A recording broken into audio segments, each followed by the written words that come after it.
pas. La particularité chez nous, c'est que je travaille en collectif. Je commercialise pas seul mes produits. C'est-à-dire qu'on s'est regroupé à 4 exploitations pour vendre nos produits. Ça a des inconvénients de travailler en collectif, mais ça a surtout beaucoup d'avantages. Et les premiers avantages, c'est que on peut répondre plus facilement à certaines demandes, surtout à des demandes de volume, parce que quand on travaille groupé, on se partage les tâches, mais on se partage aussi des cultures. Se concentrer sur nos cultures permet d'assumer des volumes sur lesquels on s'engage. Bien évidemment, on ne prend pas trop de risques, on veut toujours plus que ce qu'on a besoin. Quitte même à détruire des fois des parties de culture dont on saura que jamais on ira les mener jusqu'au bout parce qu'on aura trop. Notre politique a toujours été la même, c'est on met en culture ce qu'on a déjà vendu. On ne met pas en culture ce qu'on n'a pas vendu. Ça nous évite bien des soucis, et bien des soucis économiques. Il n'y a rien de pire que de planter quelque chose, de l'amener à son terme pour le jeter. C'est mieux de ne pas le produire. Ça, c'est la première chose qu'on a tous mis en place chez nous. Ensuite, comme toute exploitation, tout groupement, on a notre taille, on a notre capacité de volume, on a notre capacité de produire. Et donc, pour ça, on ne va pas chercher à répondre à des appels d'offres, par exemple, qui sont surdimensionnés par rapport à nous. Par exemple, je n'irai pas, sur les volumes qu'on est capable de fournir aujourd'hui, je n'irai pas me diriger vers la cuisine centrale de Brest. Et de Landerneau. Je vais venir justement, c'est un très bel exemple de ce qu'il ne faut pas faire. Ce qu'il ne fallait pas faire. Ça va changer, je pense. Donc oui, Brest, on n'y va pas parce que c'est en termes de nombre de repas par jour, il faudrait qu'on travaille plus que pour la cuisine de Brest. Enfin, les volumes sont beaucoup trop importants pour nous. Donc on ne travaille pas que pour la Restauco, c'est une toute petite part chez nous, c'est une toute petite part, on en parlait tout à l'heure, c'est moins de 1% de nos volumes produits, et c'est moins de 1% de notre chiffre d'affaires aussi. Donc aujourd'hui, en termes de prise de risque, c'est quasiment nul pour nous. Si ce chiffre-là est si faible, c'est parce qu'on ne va pas se mentir, on reçoit trop peu d'appels d'offres de qualité. C'est-à-dire là, les 2 dernières années, on n'a pas répondu à une seule nouvelle offre appel d'offres, simplement parce que avec la petite expérience qu'on a, quand on lit les appels d'offres, on voit tout de suite dans celle-ci qu'on va aller droit dans le mur. Excusez-moi, juste une précision, quand vous dites nous, c'est qui est derrière? Combien de personnes ou quelle... Alors, on est 4 exploitations et 8 personnes physiques. Okay. Voilà. Oui, donc partez de votre expérience, donc de 4 voilà. Donc c'est des décisions qui sont prises collectivement. Parce qu'au-delà de votre expérience à vous, il y a d'autres producteurs maraîchers, bio, dans le secteur de Brest ou de Landerneau ou du Finistère. Oui, oui. Oui. Vous parlez de votre expérience. Oui. Okay. Donc nous, on est groupé à 4. Après, on ne s'est pas groupé à 4 que pour la resto collective. C'est pour notre système de vente. Puisqu'on commercialise la totalité de nos produits par nos propres moyens. On ne les confie pas à une coopérative. Donc, on recherche plutôt, en fin de compte, des structures moyennes généralement. Si on va partir de 300 repas jusqu'à 1200 repas par jour. Au-dessus de 1200 repas par jour, en termes de mise de culture, on arriverait certainement à prendre un risque dans le sens où on pourrait dépasser 3-4% de chiffre d'affaires, ce qui n'est pas forcément judicieux. Donc on choisit déjà des appels d'offres qui sont à notre taille. Mais aussi de qualité, parce que là je vais revenir aussi, ces dernières années on les reçoit directement dans nos boîtes aux lettres, c'est-à-dire qu'on voit très bien qu'on a des collectivités aujourd'hui qui peinent à se faire fournir en bio et en local, puisqu'on vient de les envoyer directement chez nous. Donc on voit bien qu'avant ils ont fait un peu de travail de sourcing quand même pour arriver jusqu'à nous. Par contre, ces 2 dernières années, il n'y a pas eu un seul allotissement de qualité qui est arrivé dans nos boîtes aux lettres. Un exemple, Landerneau. C'est quoi un allotissement? Un allotissement de qualité, c'est qu'on ne peut pas se permettre de demander à un producteur de fournir 200 kg de poireaux dans l'année et de fournir en gros 2 kg. On fait du bio. Dans le bio, on a un précepte très simple, c'est que pour éviter tout produit de traitement et d'avoir une vie de sol équilibrée, on met en place des rotations. Si pour une Restauco, je dois produire 200 kg de poireaux, mais en face, je dois produire 1 tonne de concombre, la surface au sol ramenée de l'un à l'autre est complètement intenable sur un principe de rotation. Déjà, ça, c'est quelque chose auquel on va fortement prêter attention. Parce que si je devais faire une telle chose, ça voudrait dire que les autres clients, autres que la restauration collective, je serais obligé de ne pas leur vendre de concombre. Et de leur vendre que du porc. C'est un peu compliqué. Hein, parce que... D'où l'importance pour nous Alors, voilà. Et pourquoi je dis allotissement de qualité? Parce que dans ces allotissements-là, quand on les prend, on repère tout de suite les failles. Là, par exemple, vous voyez très bien que le seul but de l'opération était de prendre dans ces lots-là, de faire passer un maximum de crudité en bio et de négliger le reste. Parce que c'est vrai que beaucoup, tout de suite, on aborde la bio, c'est la santé. Le problème, les légumes crus, on ne les cuit pas, les produits de traitement, tout ça, ça peut faire peur. Donc, première chose que beaucoup vont essayer de faire, et ça on le voit, s'ils veulent faire passer toutes les crudités en bio, en disant, on va commencer par ça. Pas tout le monde, il ne faut pas généraliser. Pas tout le monde, mais... pas toi. Ouais. Mais... Parce que là, je parle de structures qui ne se sont pas fait accompagner. C'est sûr que quand tu vois ces lots-là arriver, tu te dis non, c'est pas... Et aussi sur des volumes, parce que quand on connaît le nombre de repas que produit la cuisine par jour, quand on voit, par exemple, et le concombre est un très bel exemple, parce que je fais exprès de prendre le concombre.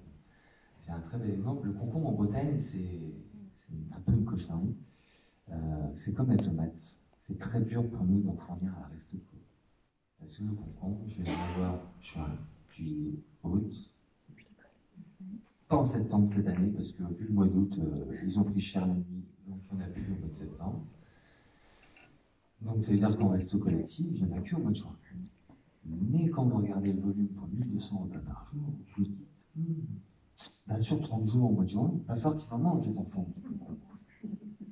Donc, pour du bio et du local, ça ne marche pas. Donc, quand je reçois ça, il va directement à la poubelle, parce que je sais que la personne qui a rédigé l'allotissement ne s'est pas fait accompagner.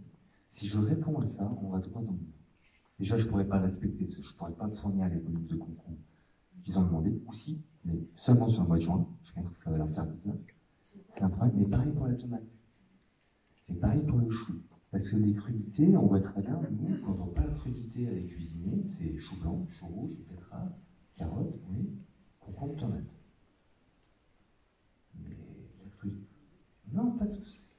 Mais en crudité, nous on a une chance, on est dans le Finistère Nord, ça ne gèle pas l'hiver, on peut produire du légume plein champ toute l'année, on peut faire énormément de choses. Et déjà, moi ça me gêne, des allotissements où on prévoit de nourrir les enfants en bio, mais que sur de la crudité, je trouve ça réducteur. Donc, pour moi, il est évident qu'on doit aller sur la totalité de la gamme. Donc ça veut dire les pommes de terre, ça veut dire les courges pour cette saison-là, mais on peut aller plus loin, on peut aller sur du radis blanc asiatique, très bonne idée, mais on a le classique, on peut faire découvrir aux enfants ce que c'est qu'un oignon blanc aussi, ça peut très bien marcher, mais doucement, mais ça marche. Je crois que je voudrais intervenir à ce niveau-là. Je pense que vous sentez là, oui. Comment dire, les positions différentes, donc selon que je suis producteur, que je suis donc responsable d'une cuisine. Je crois que là, il y a certainement un dialogue à imaginer à l'avenir, tant pour les menus que pour peut-être les productions. Je ne sais pas comment vous envisagez ça. Est-ce qu'il y a des personnes autour de la table, par exemple, qui ont des expériences d'adéquation qui se tiennent entre la production et puis donc les cuisines collectives, les cuisines collèges et autres. Après, par contre, là, je travaille quand même avec les cuisines collectives. Mais ça se passe bien. Ouais. Mais vu par appel d'offres, ça ne fonctionnait pas bien, et ben on est passé sur du gré à gré. C'est-à-dire que là, on travaille aujourd'hui avec un lycée, c'est le lycée du Lyon à l'Andivisio, ils ne savaient pas trop comment s'y prendre, ils n'avaient pas vraiment de budget non plus pour se faire accompagner. Donc c'était pas très simple pour eux, et ben on leur a dit tout simplement, on va y aller simplement, doucement, par étapes, vous allez essayer, on va faire du gré à gré. Je livre un magasin juste à côté de ta cuisine. Eh ben, on va donner notre liste de prix à l'année. De toute façon, les prix sont valables pour l'année. C'est-à-dire la courge au mois de septembre comme au mois de mars, elle a la même valeur. Donc, ce sera le même prix. Et tu vas essayer progressivement. Essaye. Et il a essayé progressivement. Et en faisant ça, petit à petit, un peu plus, un peu plus, un peu plus, un peu plus. Et aujourd'hui, en 3 ans, il a multiplié par 3 ses quantités commandées. Il a résolu son problème de concombre. Eh bien, c'est un problème que j'ai jamais eu avec Martial. Parce que sur du gré à gré, l'avantage, contrairement à un appel d'offres, c'est qu'on échange toutes les semaines. Donc, qu'est-ce que tu as là? Qu'est-ce qui va venir? Et après la saison prochaine, qu'est-ce qui va venir? Ça, c'est pour quelqu'un qui n'a pas les moyens financiers de se faire accompagner. C'est un lycée, c'est géré par la région, là c'est différent. Et ils sont obligés de fonctionner avec un budget constant. Et dans ce budget constant-là, eh ben, ils ne se voient pas avoir une petite facture d'accompagnement de la MAP, tout simplement. C'est une petite réticence, mais ils sont tellement ric-rac au niveau budget que c'est une solution assez simple, comme ça, par un moyen détourné, de s'y essayer. Oui, c'est tout à fait légal. C'est une question de pourcentage. De volume. Voilà. Parce que sinon, ça voudrait dire qu'Agrilocal, par exemple, n'aurait pas d'avenir. Et Agrilocal, là, a un avenir. C'est juste que sur les parts commandées en gré à gré, il faut faire attention à ne pas dépasser un certain pourcentage. C'est une valeur. Et la valeur, c'est quel pourcentage sera 15 000 euros, 15 000 euros. Quel que soit le budget. Voilà. Alors pour le lycée de Lyon, on est plutôt aux alentours de 5 000 euros annuels. Donc ça ne pose pas de problème. Madame, vous aviez une question? Non, j'avais pas une question, j'avais juste un témoignage. En fait, je crois que vous abordez là donc, une question fondamentale qui est la question de la dimension aujourd'hui des cuisines centrales. Et en fait, pour avoir grandi dans une petite commune rurale où il y avait donc dans notre école évidemment une cuisinière dans sa cuisine, on est passé progressivement à la constitution de cuisines centrales du fait de nos regroupements de communes en communautés de communes et ensuite en territoires beaucoup plus grands. Je témoigne pour la région de Lannion, donc LTC, à un moment donné, évidemment, a voulu également impulser donc, une réflexion sur le manger bio et local, et notamment donc, sur le territoire. Et en fait, les grosses questions, c'est on veut du volume, on veut de la diversité, on veut toute l'année, on veut du pas cher. Donc, alors, c'est compliqué, et donc on s'est vu donc, des producteurs tout d'un coup intéressés, par exemple, pour des yaourts, les produits qui rentrent plus rapidement en fait en restauration collective. Et très rapidement, on leur a dit, vous ne produisez pas assez, on leur avait produit pourtant un marché, puis vous ne produisez pas assez, il nous faut en quantité beaucoup plus et beaucoup plus. Voilà.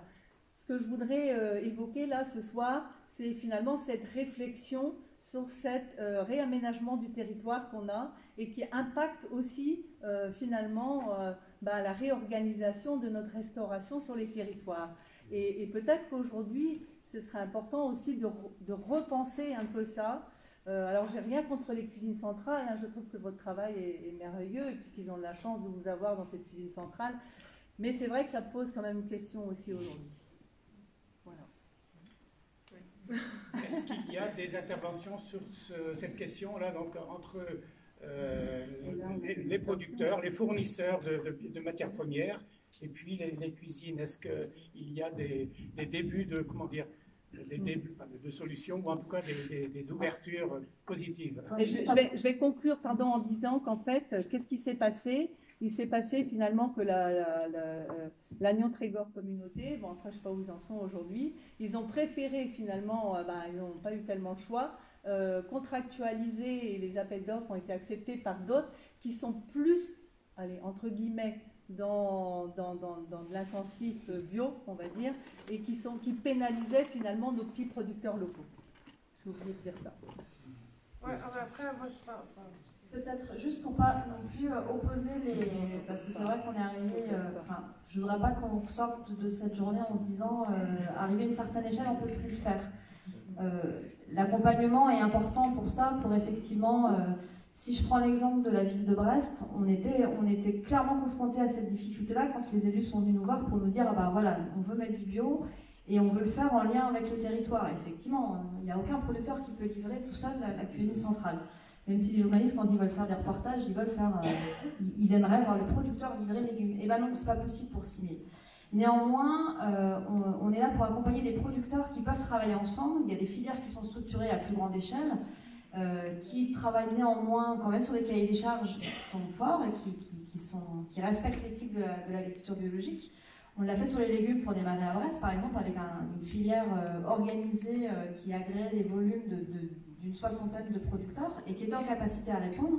Et on s'est assuré que le circuit de commercialisation ne se ferait pas avec moult intermédiaires pour pas perdre la traçabilité du produit et ne plus savoir d'où venait le produit. Et on a réussi quand même à faire en sorte qu'un producteur puisse livrer la cuisine centrale de Brest, parce qu'à Brest, il reste encore une ferme et elle est bio. Et cette ferme faisait des produits laitiers et les élus se sont dit quand même, ce serait symboliquement parlant, c'est important de pouvoir mettre en valeur ces produits-là. Et ben, dans ces cas-là, on a traduit ça en fréquence. On s'est dit, ben voilà, et en demi-service. On a adapté de manière à ce que le producteur, avec ses 50 vaches, même s'il y avait 6000 repas, il est en capacité, donc les petits brassois aujourd'hui ont un service par mois de ce yaourt-là qui est produit à côté de leur école. Donc il y a toujours moyen, mais ce qu'il faut, c'est qu'en amont, il faut le préparer. Mais c'est vrai que les cuisines centrales, c'est quand même une réflexion à avoir sur les territoires, c'est qu'aujourd'hui, sur des petites collectivités, quand on fait le choix, et je pense que là, du coup, je pense que le témoignage de Brunette et de Rosemane va être très intéressant, c'est qu'on peut faire le choix d'avoir une cuisine qu'on équipe avec des moyens humains, et ça, c'est des questions, c'est des choix de priorité politique qu'on se donne. Mais on voit effectivement que ça peut limiter les dégâts qu'on remarque aujourd'hui sur la restauration collective. Quand on est en gestion concédée, qu'on est tout petit, qu'on n'a aucune voix au chapitre pour demander à son prestataire, moi je veux de la qualité, quand vous présentez 50 repas et que vous en faites 6 000 par jour, vous pouvez vous rasseoir sur votre cahier des charges parce que vous n'aurez pas d'impact sur ce gros faiseur. Autre expérience, donc peut-être on va... Oui.